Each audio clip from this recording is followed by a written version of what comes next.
Hi church, it's Pastors Jen and Jacob here with our third Vladimir Kush painting digital devotion. So if you're wondering why I'm taller than Pastor Jacob, it's because I'm currently standing on a step stool because this painting is mounted a little bit higher on our wall in the hallway. And I was crouching all the other ones, so.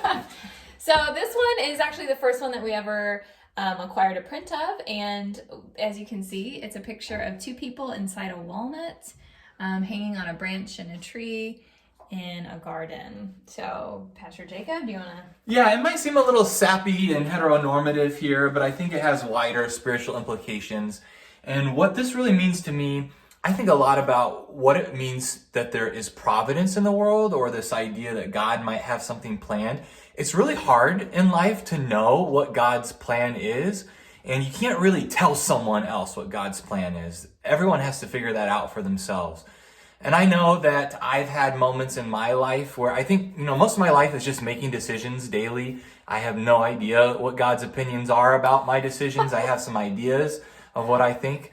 But there are just like 3 moments in my life even where I have felt really some sort of providential hand at work of God orchestrating something. One of them are called the Claremont UCC. For me, one of them's my marriage to Jen. And so this doesn't have to be about relationships though. It's just this idea of what God might have ordained for us and the journey to figure that out.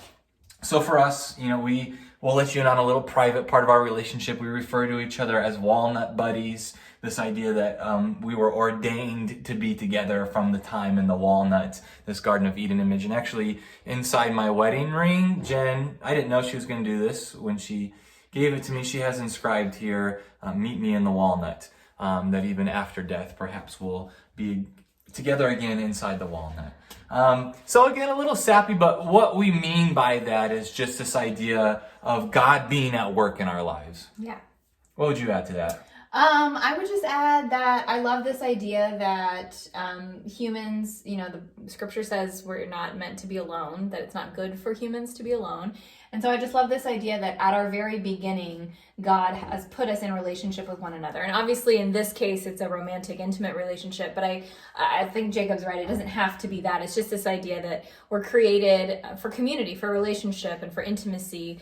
And that could be friendship, that could be familial relationships, the idea that at our very beginning, we are meant to be connected to one another. And so that's part of this whole scene of life and growth and beginnings. So that's my take. All right, love it. We'll see you for We'll see number you next 4. time.